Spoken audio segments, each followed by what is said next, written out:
जगत में प्रत्येक व्यक्ति को किसी ना किसी प्रकार की निर्बलता अवश्य होती है। जैसे कोई बहुत तेजी से दौड़ नहीं पाता तो कोई अधिक भार नहीं उठा पाता, कोई असाध्य रोग से पीड़ित रहता है तो कोई पढ़े हुए पाठों को स्मरण में नहीं रख पाता। ऐसे अनेकों उदाहरण और भी हैं। क्या आप किसी ऐसे व्यक्ति को जानते हैं जिसे सब कुछ प्राप्त हो और हम जीवन की उस एक निर्बलता को जीवन का केंद्र मानकर जीते हैं? इस कारणवश हृदय में दुख और असंतोष रहता है सदा। निर्बलता मनुष्य को जन्म से अथवा संजोग से प्राप्त होती है, किंतु उस निर्बलता को मनुष्य का मन अपनी मर्यादा बना लेता है। किंतु कुछ व्यक्ति ऐसे भी होते हैं जो अपने पुरुषार्थ और श्रम से उस निर्बलता को पराजित कर देते हैं। क्या भेद है उनमें और अन्य लोगों में? क्या आपने कभी विचार किया है? सरल सा उत्तर है इसका। जो व्यक्ति निर्बलता से पराजित नहीं होता, जो पुरुषार्थ करने का साहस रखता है हृदय में, वो निर्बलता को पार कर जाता है। अर्थात निर्बलता अवश्य ईश्वर देता है, किंतु मर्यादा मनुष्य का मन ही निर्मित करता है। स्वयं विचार कीजिए।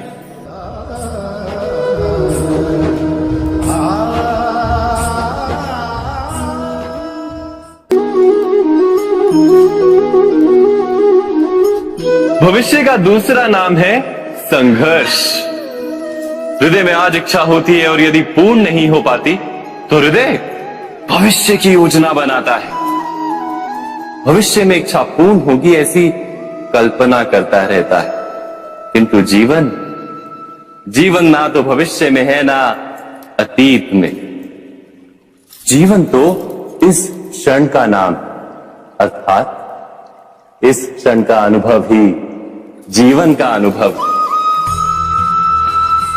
पर हम ये जानते हुए भी इतना सा सत्य समझ नहीं पाते। या तो हम बीते हुए समय के स्मरणों को घेर कर बैठे रहते, या फिर आने वाले समय के लिए हम योजनाएं बनाते रहते हैं और जीवन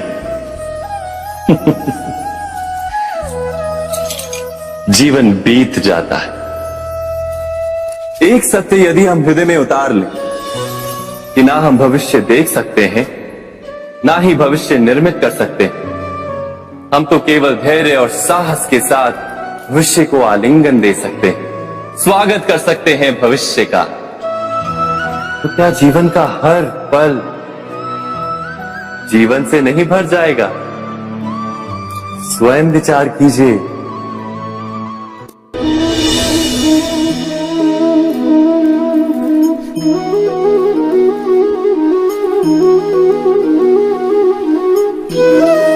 ज्ञान प्राप्ति सदा ही समर्पण से होती है, यह हम सब जानते हैं।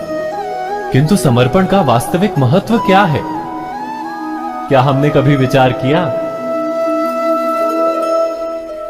मनुष्य का मन सदा ही ज्ञान प्राप्ति में विभिन्न बाधाओं को उत्पन्न करता है। कभी किसी अन्य विद्यार्थी से ईर्ष्या हो जाती है, कभी पढ़ाए हुए पाठों पर संदेह जन्मता है और कभी गुरु द्वारा दिया गया दंड मन को अहंकार से भर देता है। नहीं, क्या ऐसा नहीं होता? न जाने कैसे कैसे विचार मन को भटकाते हैं और मन की इसी अयोग्य स्थिति के कारण हम ज्ञान प्राप्त नहीं कर पाते। मन की योग्य स्थिति केवल समर्पण से निर्मित होती है। समर्पण मनुष्य के अहंकार का नाश करता है, ईर्ष्या, महत्वाकांक्षा आदि भावनाओं को दूर कर हृदय को शांत करता है और मन को एकाग्र करता है। वास्तव में ईश्वर की सृष्टि में ना ज्ञान की मर्यादा है ना ज्ञानियों की। गुरु दत्तात्रेय ने तो गाय और श्वान से भी ज्ञान प्राप्त कर लिया था। अर्थात विषय ब्रह्म ज्ञान का हो या जीवन के ज्ञान का या गुरुकुल में प्राप्त होने वाले ज्ञान का, उसकी प्राप्ति के लिए गुरु से अधिक महत्व है उस गुरु के प्रति हमारा समर्पण। क्या ये सत्य नहीं?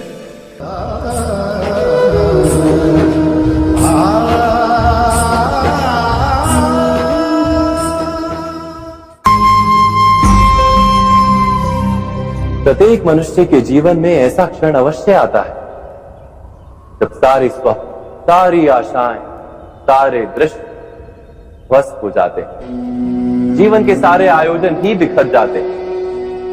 एक और धर्म होता है और दूसरी ओर सुख। इसी को धर्म संकट कहते हैं। जब धर्म का वहन ही संकट हो और धर्म का त्याग ही सुख हो।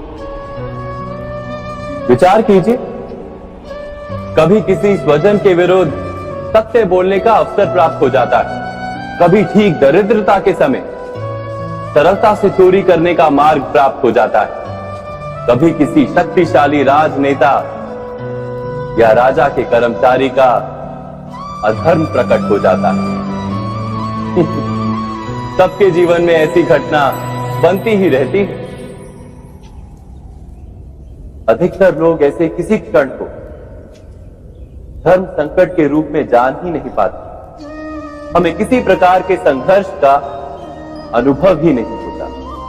सहजता से सुख की ओर खींचे चले जाते हैं, जैसे मक्खी गुड़ की ओर खींची चली जाती है। वास्तव में धर्म संकट का क्षण ईश्वर के निकट जाने का क्षण होता है। यदि हम संघर्षों से भयभीत ना, सुख की ओर आकर्षित ना, अपने धर्म पर दृढ़ रहे, तो ईश्वर का साक्षात्कार दूर नहीं।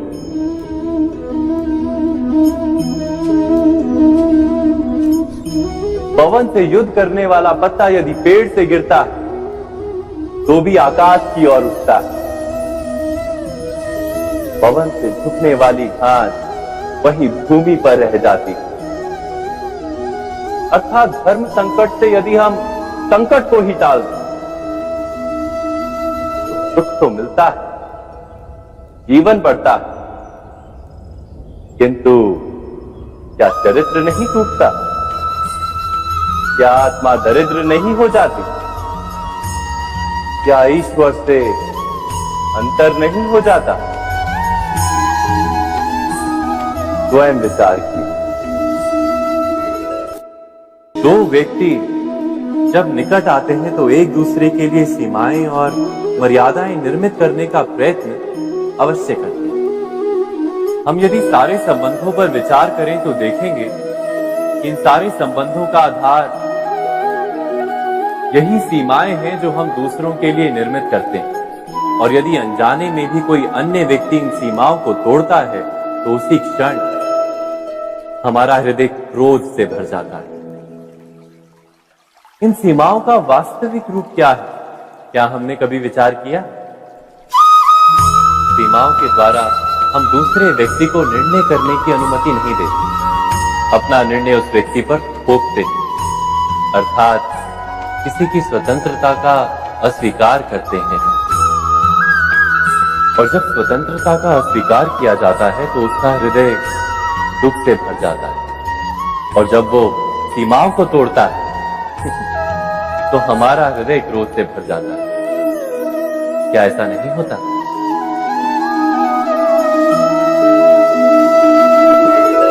पर यदि एक दूसरे की स्वतंत्रता का सम्मान किया जाए तो किसी मर्यादाओं या सीमाओं की आवश्यकता ही नहीं होती।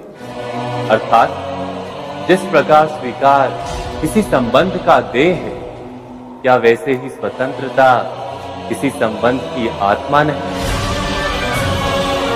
स्वयं विचार कीजिए। सबके जीवन में ऐसा प्रसंग अवश्य आता है कि सत्य कहने का निश्चय होता है हृदय में, किंतु मुख से सत्य निकल नहीं पाता।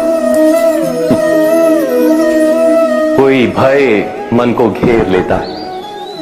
किसी घटना अथवा प्रसंग के बारे में बात करना या फिर स्वयं से कोई भूल हो जाए उसके बारे में कुछ बोलना, क्या ये सत्य है? नहीं, ये तो केवल तथ्य है। अर्थात जैसा हुआ था वैसा केवल बोल देना सामान्य सी बात है। किंतु कभी कभी उस तथ्य को बोलते हुए भी भय लगता है। कदाचित किसी दूसरे की भावनाओं का विचार आता है मन, दूसरे को दुख होगा ये भय भी शब्दों को रोकता है। तो ये सत्य क्या है? क्या हमने कभी विचार किया है? जब भय रहते हुए भी कोई तथ्य बोलता है तो वो सत्य कहलाता है। वास्तव में सत्य कुछ और नहीं, केवल निर्भयता का दूसरा नाम। और निर्भय होने का कोई समय नहीं होता, क्योंकि निर्भयता आत्मा का स्वभाव है। अर्थात क्या प्रत्येक क्षण सत्य बोलने का क्षण नहीं होता?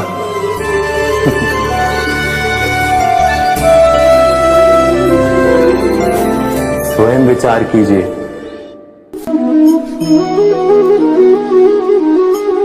श्रेष्ठता का क्या अर्थ है? श्रेष्ठता का अर्थ है दूसरों से अधिक ज्ञान प्राप्त करना।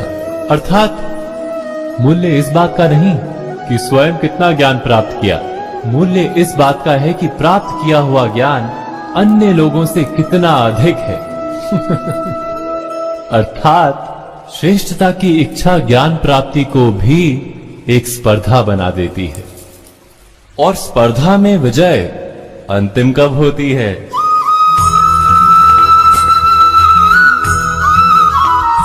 कुछ समय के लिए तो श्रेष्ठ बना जा सकता है, किंतु सदा के लिए कोई श्रेष्ठ नहीं रह पाता। फिर वही असंतोष, पीड़ा और संघर्ष जन्म लेता है। किंतु श्रेष्ठ बनने के बदले यदि उत्तम बनने का प्रयत्न करें तो क्या होगा? उत्तम का अर्थ है कि जितना प्राप्त करने योग्य है वो सब प्राप्त करना, किसी से अधिक पाने की इच्छा से नहीं, मात्र आत्मा की तृप्ति हेतु कुछ प्राप्त करना। उत्तम के मार्ग पर किसी अन्य से स्पर्धा नहीं होती, स्वयं अपने आप से स्पर्धा होती है। अर्थात उत्तम बनने का प्रयत्न करने वाले को देर अबेर सारा ज्ञान प्राप्त हो जाता है, बिना प्रयत्न के ही वो श्रेष्ठ बन जाता है। किंतु जो श्रेष्ठ बनने का प्रयत्न करता है वो श्रेष्ठ बने या ना बने, उत्तम कभी नहीं बन पाता।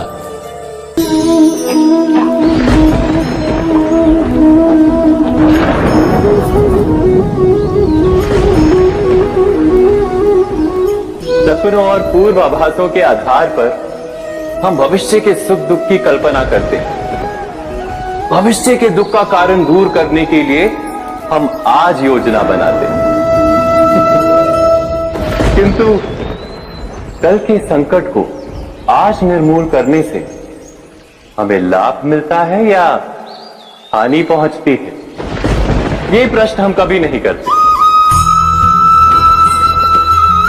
सत्य तो ये है कि संकट और उसका निवारण साथ जन से, व्यक्ति के लिए भी और सृष्टि के लिए भी।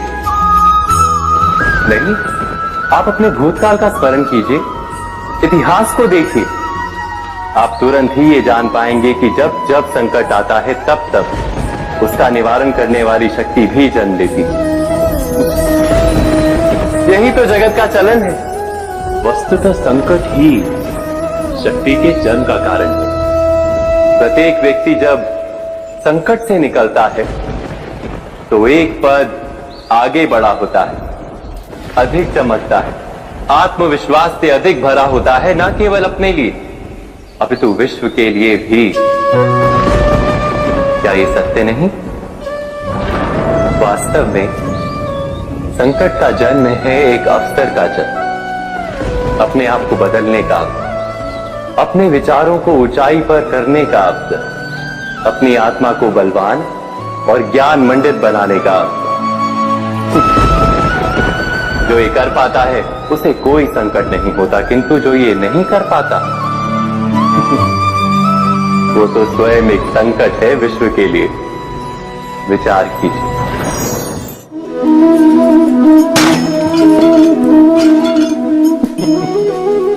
स्वयं विचार कीजिए।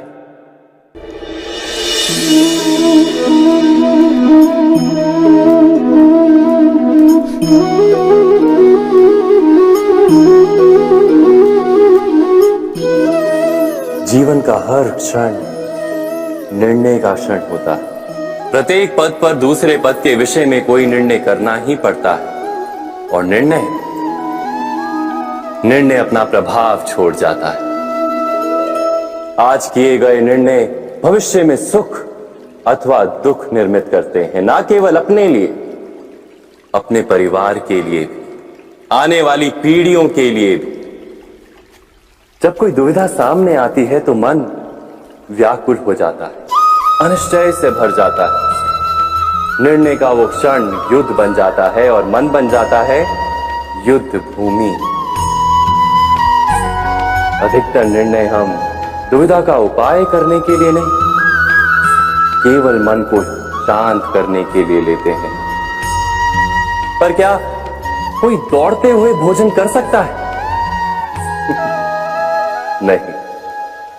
तो क्या युद्ध से जूझता हुआ मन कोई योग्य निर्णय ले पाएगा?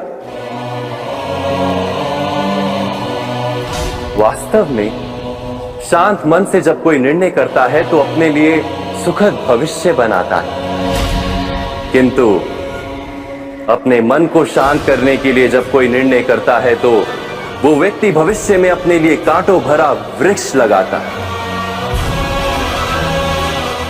स्वयं विचार कीजिएगा।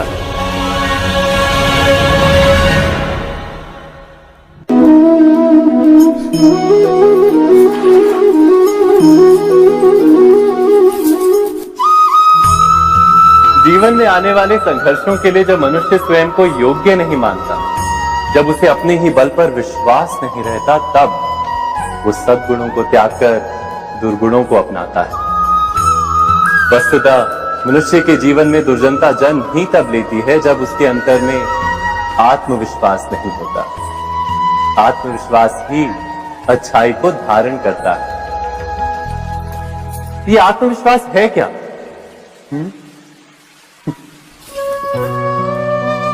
जब मनुष्य ये मानता है कि जीवन का संघर्ष उसे दुर्बल बनाता है, तो उसे अपने ऊपर विश्वास नहीं रहता। वो संघर्ष के पार जाने के बदले संघर्ष से छूटने के उपाय ढूंढने लगता है। किंतु जब वो ये समझता है कि ये संघर्ष उसे अधिक शक्तिशाली बनाते हैं, ठीक जैसे व्यायाम करने से देह की शक्ति बढ़ती है, तो प्रत्येक संघर्ष के साथ उसका उत्साह बढ़ता है। अर्थात आत्मविश्वास और कुछ भी नहीं, मन की स्थिति, जीवन को देखने का दृष्टिकोण मात्र है। और जीवन का दृष्टिकोण तो मनुष्य के अपने वश में होता है। स्वयं विचार कीजिए।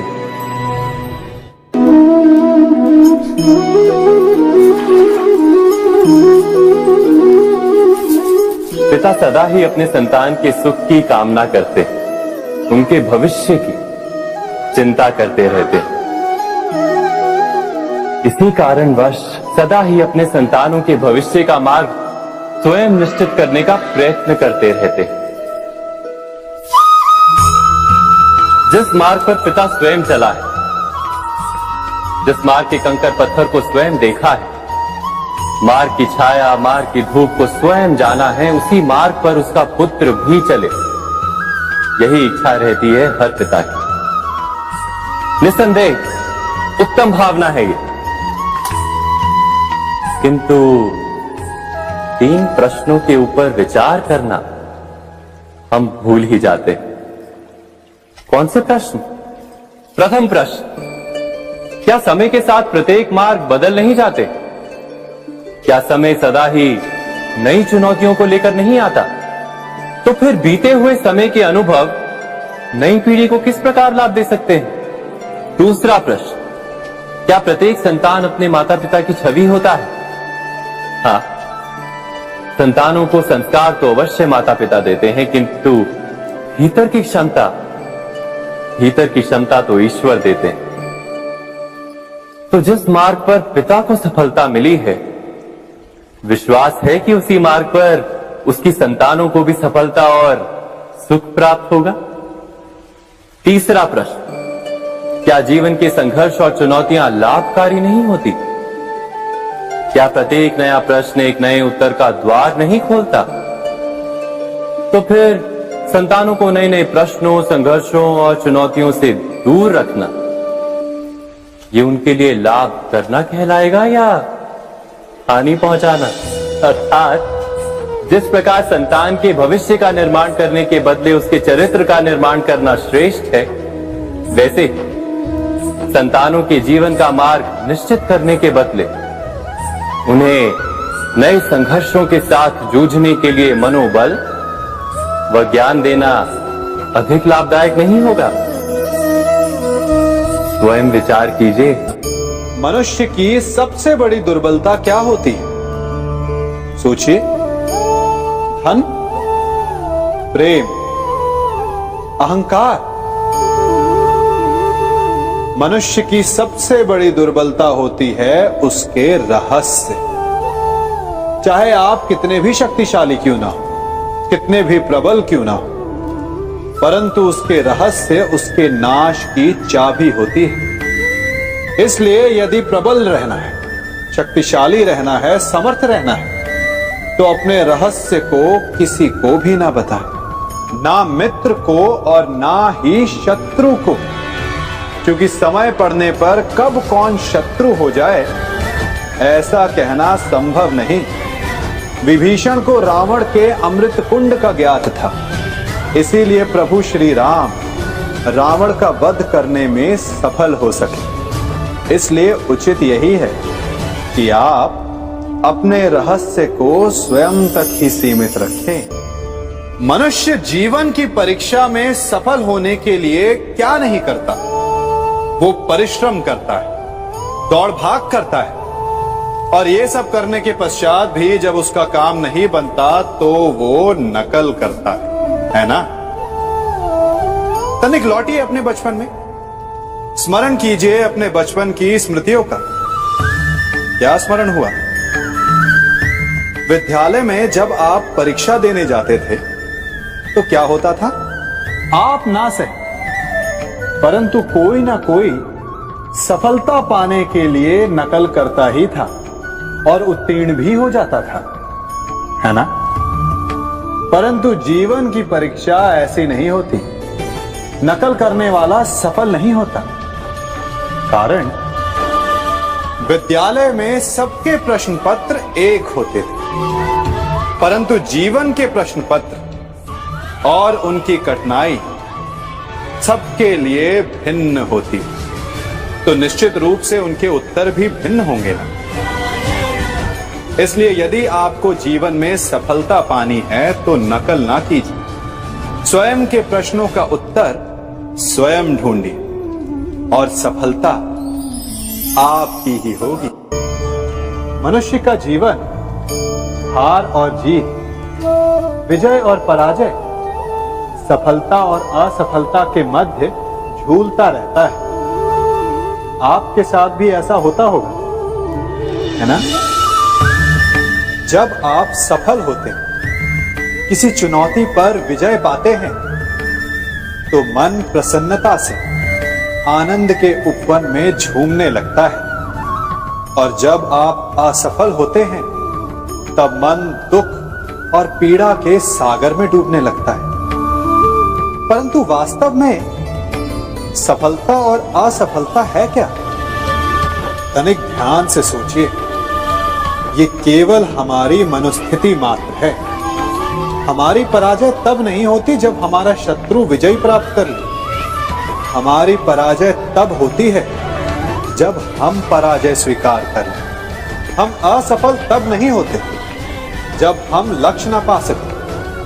हम असफल तब होते हैं जब हम प्रयास करना बंद कर दें। इसलिए प्रयास करते रहें और हार ना माने, क्योंकि जिस दिन आप हार स्वीकारना बंद कर देंगे, जीत आपके चरणों में होगी। अब सबने बरगद के वृक्ष को तो देखा ही होगा। क्या आपको ज्ञात है, बरगद के वृक्ष के बीज का आकार राई से भी छोटा होता है, परंतु बरगद का वृक्ष संसार के महाकाय वृक्षों में जाना जाता है।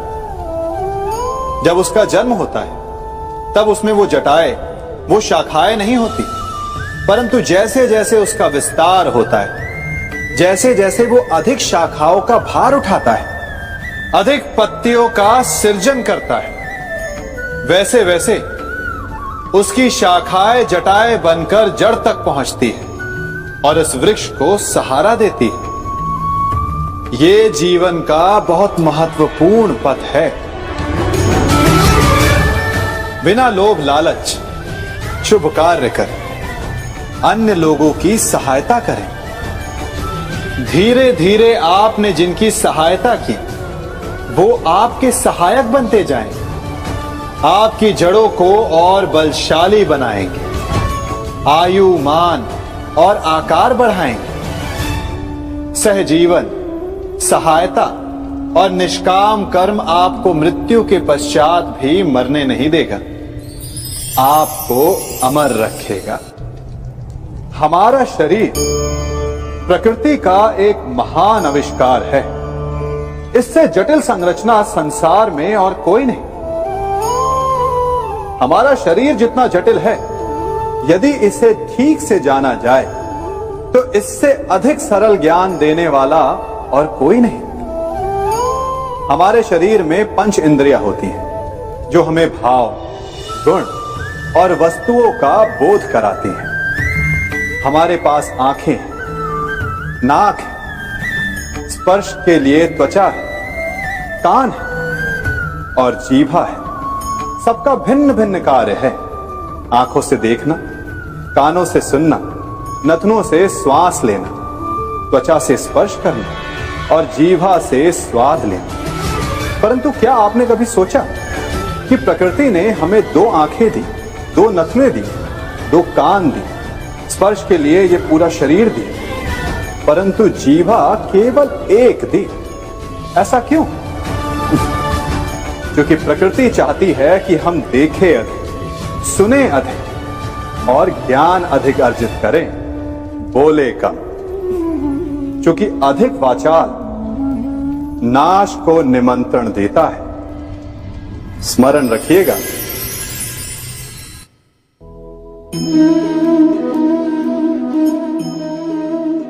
ये सदा यही कहते आए कि यदि आगे बढ़ना है तो अपनों का साथ दो।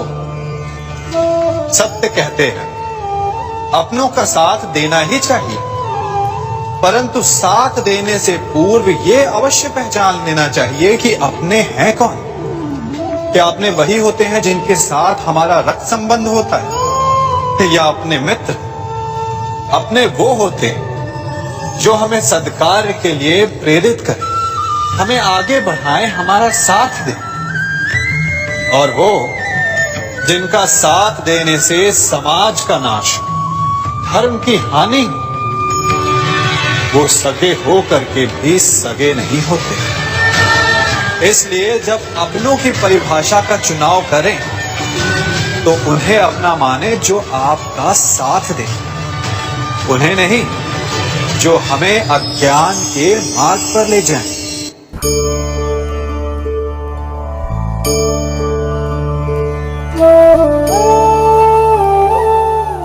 आप जिनसे प्रेम करते हैं सदा उनके समीप रहना चाहते हैं, नहीं चाहते कि कभी अपनों से दूर होना पड़े, बिछड़ना पड़े। परंतु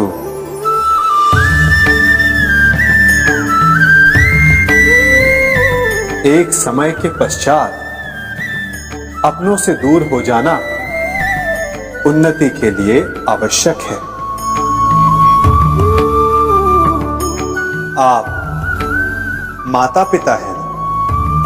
यदि आप अपनी संतान के जीवन के हर पग पर उनका मार्गदर्शन करते रहेंगे तो आपकी संतान स्वयं मार्ग चुनना कैसे सीखेगी? मार्ग के कांटों से स्वयं को बचाना कैसे सीखेगी? इसीलिए एक समय के पश्चात अपनों से बनाई गई दूरी सदा लाभदायक रहती है। आज मैं आप सबको एक कथा सुनाता हूं। एक दिन प्रातः एक व्यापारी अपने घर से निकला।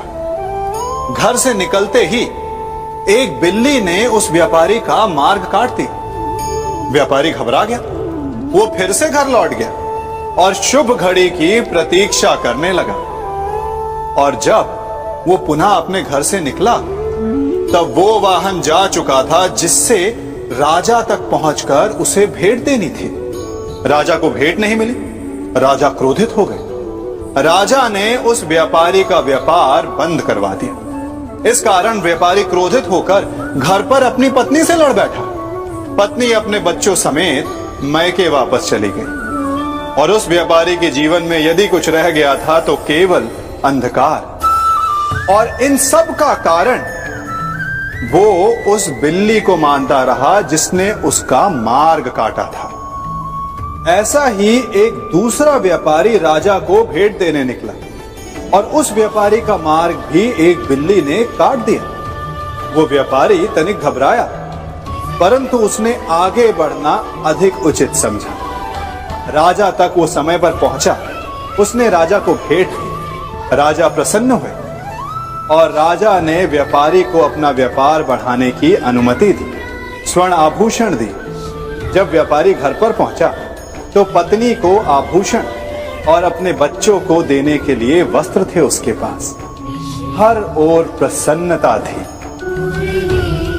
समझ रहे हैं ना?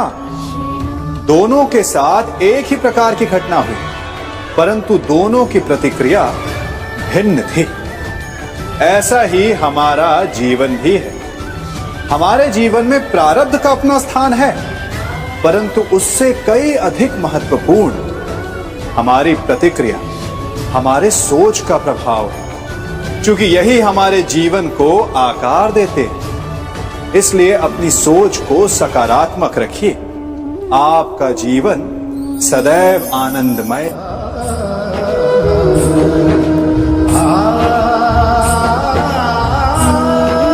हम सभी अपने जीवन में कोई ना कोई कार्य करते हैं। कार्य करते हैं तो थकान की अनुभूति होती है, और यदि थकान ना उतरे तो कार्य करने का मन नहीं करता।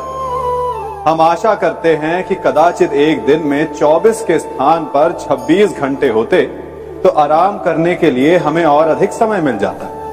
हमें ऐसा अनुभव होता है कि हम बहुत अधिक कार्य कर रहे हैं, है ना? परंतु क्या आपने कभी सोचा है कि जो लोग संसार में सफल हैं, उनके पास भी सफल होने के लिए दिन में केवल 24 घंटे थे? तो फिर वो सफल क्यों है? इसका एक छोटा सा रहस्य है। वो कार्य चुनते हैं जो उन्हें प्रिय है, जिसे करने में उन्हें आनंद आता है। उन्हें लगता ही नहीं कि वो कार्य कर रहे हैं, उन्हें लगता है कि वो प्रतिपल आनंद मना रहे हैं। और जब आप आनंद मनाते हैं तो थकान कैसी? इसलिए यदि आप जीवन में कोई भी कार्य करें तो वो आपके मन को भाना चाहिए, या जो कार्य आप कर रहे हैं उसे अपने मन को भा देने दो। सफलता आपको मिलेगी। कभी सोचा है हमारा जीवन भी उस रेत की घड़ी की भांति है? जो रेत नीचे गिर चुकी है वो हमारा अतीत है, जो अब भी ऊपर है वो हमारा आने वाला भविष्य है, और वर्तमान ये संकुचित स्थल है जहां से धीरे धीरे करके रेत गिर रही है। अर्थात हमारे पास जीने के लिए यही एक क्षण है। उसका उपयोग कैसे करना है ये हम पर निर्भर करता है। जो बीत गया उसका दुख मनाना है, या जो भविष्य में होने वाला है उसकी प्रतीक्षा में क्रोध करना है। सब कुछ करने के लिए यही एक क्षण है। प्रसन्न रहना है तो उसके लिए भी यही एक पल है। प्रतीक्षा करते रहोगे तो ये पल भी भूतकाल में बदल जाएगा। इसलिए आनंद के लिए, परोपकार के लिए प्रतीक्षा ना कीजिए, आपके पास जो पल है उनका भरपूर सदुपयोग कीजिए, क्योंकि इस घड़ी को पलटकर आप फिर से समय अवश्य गिन सकते हैं, परंतु अपना बीता हुआ समय आप वापस नहीं लौटा पाएंगे। मनुष्य भी बड़ा विचित्र प्राणी है। अपनों से नीचे के स्तर के लोगों को वो हे दृष्टि से देखता है, उनका उपहास उड़ाता है, उनसे बार बार कहता है कि तुम्हारा कुछ नहीं हो सकता, तुम भविष्य में कुछ नहीं कर पाओगे। जब मनुष्य के पास धन, संपत्ति, मान होता है तो वो दूसरों का आदर नहीं करता, परंतु वो एक बात भूल जाता है कि उससे भी अधिक शक्तिशाली कोई अस्तित्व में है, और वो है समय। काल काल अपना चक्र कब बदलेगा ये कोई नहीं जानता। समय अपनी करवट कब लेगा ये कोई नहीं जानता। कोयला भी समय के साथ साथ हीरे में परिवर्तित हो जाता है। इसलिए जीवन में कभी भी किसी का भी उपहास नहीं उड़ाना चाहिए।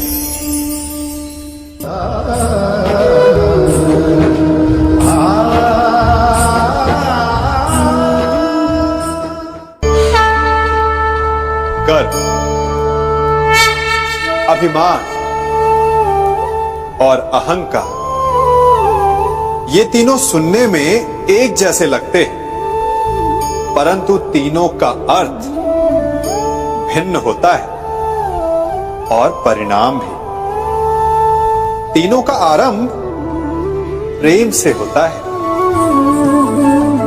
स्वयं से प्रेम, परिश्रम हमारे मन में गर्व को जन्म देता है और सफलता अभिमान जगाती है। यहां तक ठीक है, परंतु जब ये भावना अहंकार बन जाती है तब वो समस्या बन जाती है, क्योंकि सबसे बुरा अंत अहंकारी का ही होता है। परंतु मनुष्य के लिए पहेली यही है कि पहचाना कैसे जाए कि अहंकार जग गया है और उसका दमन आवश्यक है। इसका उत्तर मैं नहीं, आपका मन देगा। जब तक आप स्वयं से प्रसन्न हैं, जब तक आप सबसे ऊंचा उठने का प्रयास कर रहे हैं, तब तक ठीक है। परंतु जब आपके मन में दूसरों को नीचा समझने का भाव आ जाए तो सावधान हो जाइए, क्योंकि यही अहंकार है जो वास्तव में आपको हीन कर रहा है।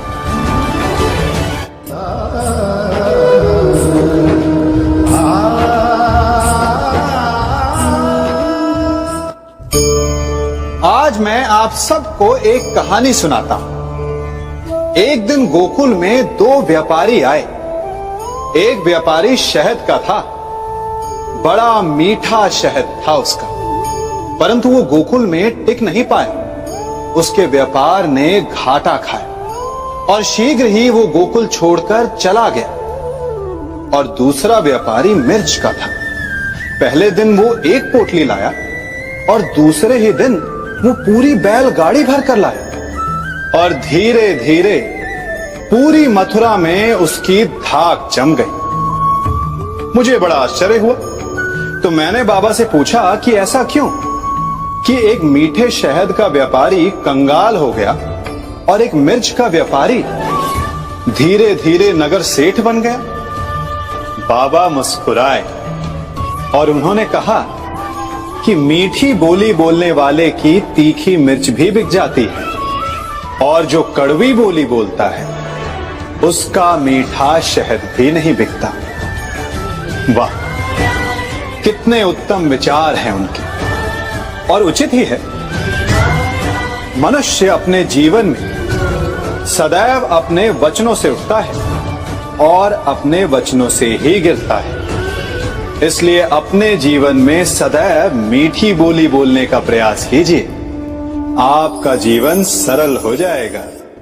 मनुष्य की सबसे बड़ी दुर्बलता क्या होती है? सोचिए।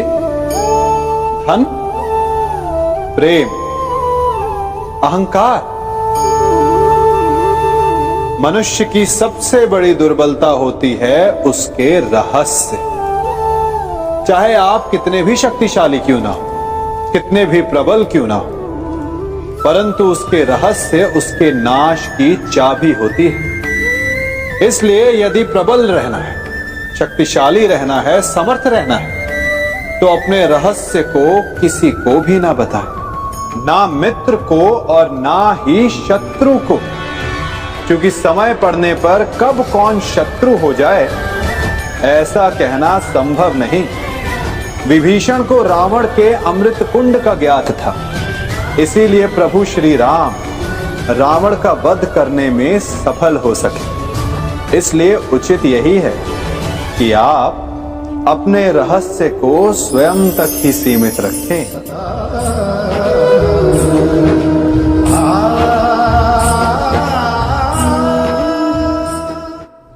युवा अवस्था भी हमारे जीवन का कितना सुंदर काल होता है ना।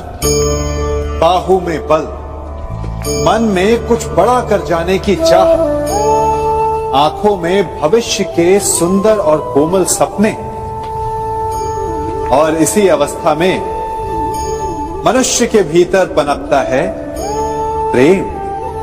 किसी को देखकर उस पर मन मोहित हो जाता है और फिर मनुष्य अपना सब कुछ उस पर न्यौछावर कर देना चाहता है। फिर प्रेम की परिणति होती है विवाह में। क्यों? सबको अपने खट्टे मीठे संस्मरण स्मरण हुआ है ना। परंतु यहीं से अधिकतर माता पिता और संतान के मध्य विचारों का विरोध प्रारंभ हो जाता है। संतान को लगता है कि उसका चुना जीवन साथी ही उसके लिए उपयुक्त है, और माता पिता को लगता है कि संतान अनजाने में भूल कर रही है। संतान का तर्क होता है कि उसे विवाह किससे करना है, ये उसका अधिकार है, और माता पिता का तर्क ये होता है कि अब भी जीवन साथी चुनने की समझ संतान में है ही नहीं। तो इस अवरोध को काटा कैसे जाए, उचित निर्णय कैसे लिया जाए?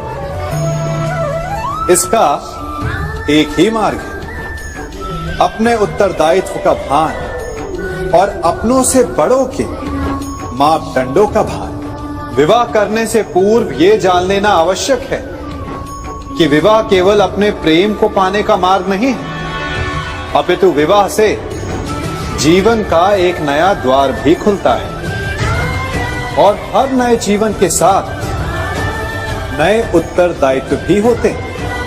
और यदि इन उत्तरदायित्वों को समझकर निर्णय लिया जाए तो विश्वास कीजिए आपका दाम्पत्य जीवन आनंद से भरा रहेगा और आपको कभी ये पछतावा नहीं होगा कि आपने कोई अनुचित निर्णय लिया। सागर का जल वाष्प बनकर उड़ता है, तब वो हमें दिखाई नहीं देता।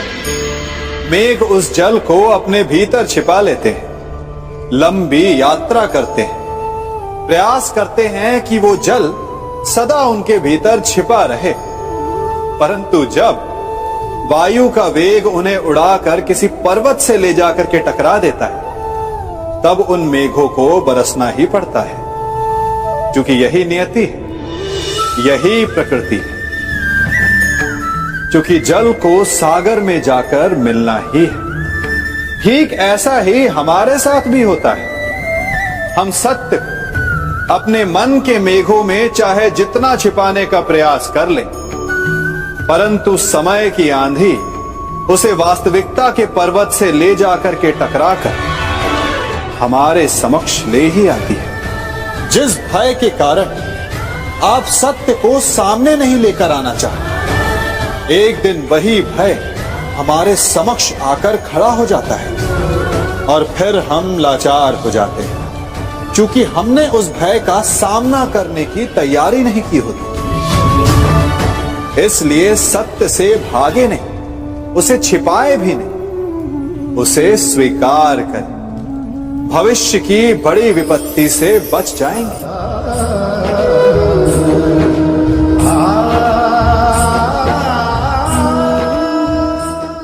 कभी कभी आप सबके जीवन में एक ऐसी विचित्र समस्या अवश्य आती है कि शक्तिशाली के समक्ष मौन हो जाओ। कि उस शक्तिशाली से विवाद करने से बचने के लिए आप मौन रह जाते। मानता हूं ऐसा करने से आप एक विवाद से बच जाते, एक संघर्ष से बच जाते, परंतु ऐसा बचाव एक बड़े संघर्ष को जन्म दे देता है। कैसे?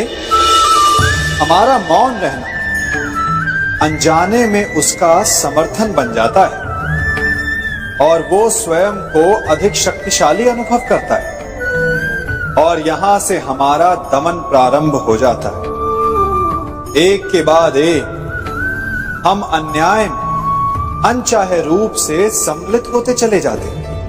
तो इसका तोड़ क्या है? ये समझने के लिए ये जानना आवश्यक है कि ऐसी कौन सी बात है जो आपको विरोध करने से रोकती है। ये सामने वाले की शक्ति नहीं जो आपको रोकती है, ये आपके भीतर छिपा भय है जो आपको रोकता है। हां, कभी कभी भय आपकी सुरक्षा अवश्य कर सकता है, परंतु साथ साथ ये भी जानना आवश्यक है कि ये भय ही है जो आपको मौन भी रखता है। इसलिए अपने मन से भय को निकालिए और खुलकर अनीति का, अन्याय का विरोध कीजिए और फिर देखिएगा आपका मन कितना मुक्त, कितना हल्का अनुभव करेगा।